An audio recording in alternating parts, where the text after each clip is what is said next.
semua, perkenalkan nama saya Dinara Syafina Nazari dengan NIM 05456285, Prodi S1 Administrasi Publik UPBJJ Jakarta. Saat ini saya sedang berdomisili di Kota Tangerang Selatan dan melalui video ini yang berisikan analisis mengenai lebih dari 1.000 ulasan atau review digital pada UPT Puskesmas Kampung Sawah di Kota Tangerang Selatan, saya menemukan sebuah permasalahan penting di dalamnya. Meskipun Puskesmas ini meraih rating tinggi dengan rating 4,6 di Google Maps, namun beban kerja demografis yang melayani hampir 30.000 jiwa penduduk melahirkan krisis pada dimensi reliability dan empati. Masalah utamanya adalah inefisiensi alur administrasi yang memicu antrean pendaftaran manual hingga lebih dari 60 menit, serta adanya ketidakramah staf dalam memberikan pelayanan dan permasalahan lahan parkir yang kurang hingga menyebabkan adanya parkir liar. Namun, fokus utama video kali ini bukan hanya sekadar membahas masalah tersebut, melainkan membedah solusi inovatif, dasar teori administrasi publik yang ada, serta mendasarinya dengan dampak positif yang ada di dalamnya. Secara geografis dan demografis, Puskesmas Kampung Sawah memikul beban kerja yang sangat masif, yaitu ditandai dengan melayani lebih dari 29.000 jiwa penduduk di Kelurahan Sawah Lama yang sangat padat.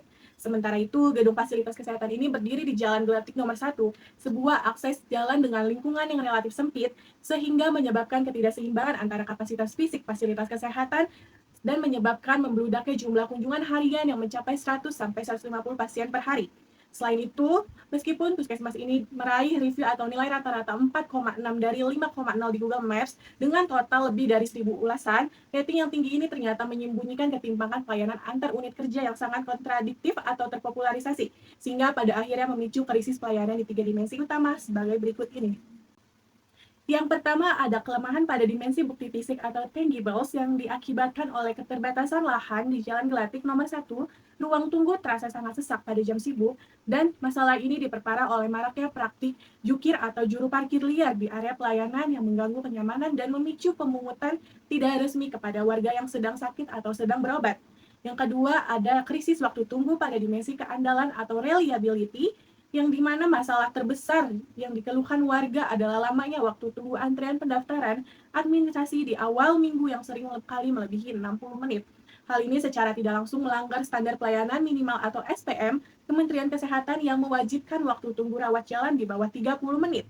Akibat ketidakpastian antrian ini, banyak mengakibatkan pasien rentan atau lansia dan anak-anak yang kelelahan serta memilih pulang tanpa mendapatkan pengobatan. Dan yang terakhir, adanya krisis sikap pada dimensi empati dan daya tanggap atau responsiveness yang dimana ditandai oleh ketimpangan perilaku yang tajam antara petugas.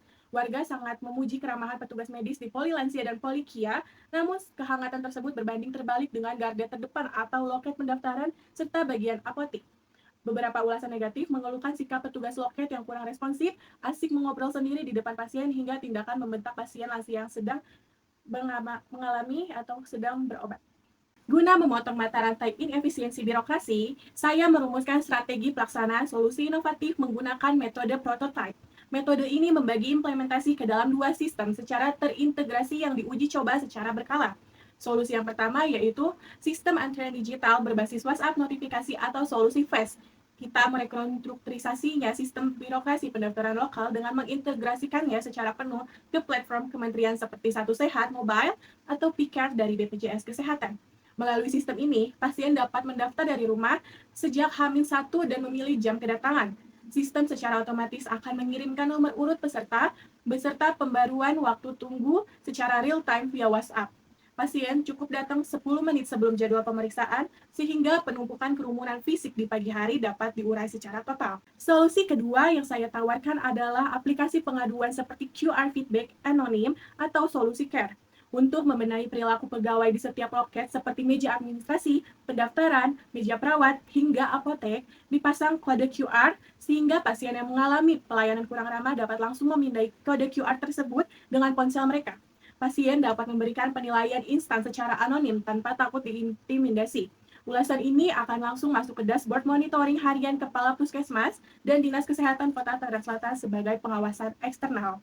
Berdasarkan Undang-Undang Nomor 25 Tahun 2009 tentang Pelayanan Publik, negara berkewajiban memberikan pelayanan yang tidak diskriminatif, memberikan pelayanan responsif, dan berorientasi pada kepuasan masyarakat. Lebih lanjut lagi, antrean yang melebihi 1 jam tersebut secara nyata melanggar peraturan Menteri Kesehatan nomor 43 tahun 2019 yang menetapkan batas waktu tunggu rawat jalan sebagai indikator kualitas nasional.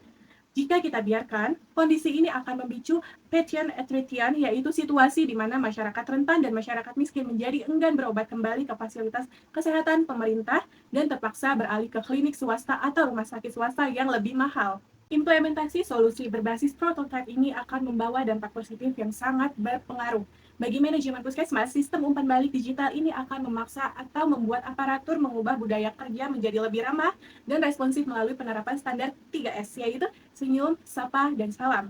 Bagi masyarakat, alur birokrasi pendaftaran akan terpangkas menjadi lebih cepat, efisiensi, dan manusiawi, yaitu jika dijabarkan sebagai berikut. Yang pertama, bagi masyarakat, yaitu efisiensi dan inklusi, membuat pemangkasan waktu tunggu hingga di bawah 15 menit, mengubah paradigma pelayanan dari yang semulanya melelahkan menjadi memanusiakan manusia.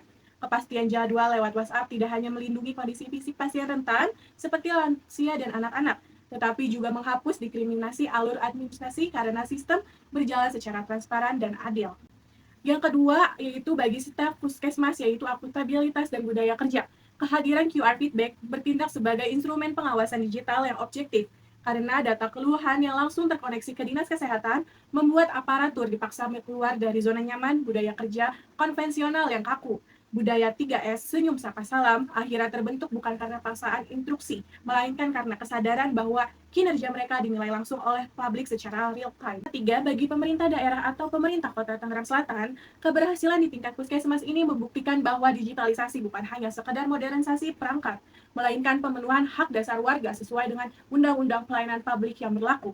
Ketika fasilitas kesehatan terkecil mampu melayani dengan cepat dan berempati, visi Smart City Kota Tangerang Selatan tidak lagi menjadi slogan politik di atas kertas, melainkan menjadi realitas yang dirasakan langsung oleh masyarakat. Hingga dalam permasalahan ini, saya menggunakan 2 teori atau konsep sebagai berikut.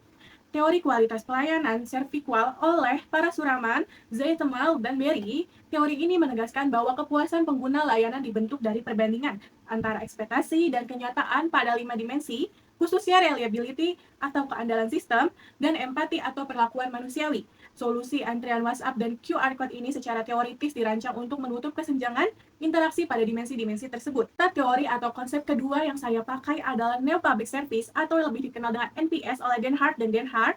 Teori ini menekankan prinsip bahwa birokrasi harus serve citizen not customer, melayani warga negara bukan sebagai pelanggan bisnis. Solusi QR feedback anonim mengembalikan kedaulatan kepemimpinan ke tangan warga, memastikan suara kelompok rentan seperti lansia didengar, dihargai, dan direspon secara beradab oleh para pegawai atau aparatur negara.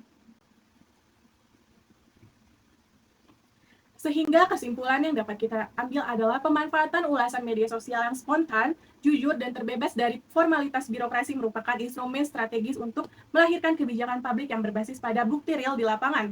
Rekam jejak digital masyarakat ini bertindak sebagai cermin objektif yang memotret kesenjangan antara regulasi tertulis dengan realitas operasional di lapangan. Pada akhirnya, efisiensi dari pelayanan publik yang prima dan modern sama sekali bukan tentang seberapa megah bangunan gedungnya atau seberapa canggih teknologi yang ada.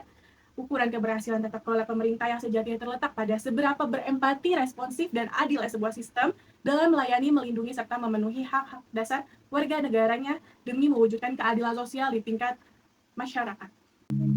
Sekian yang saya dapat sampaikan. Apabila ada kesalahan baik dari pengucapan, data yang diperoleh dalam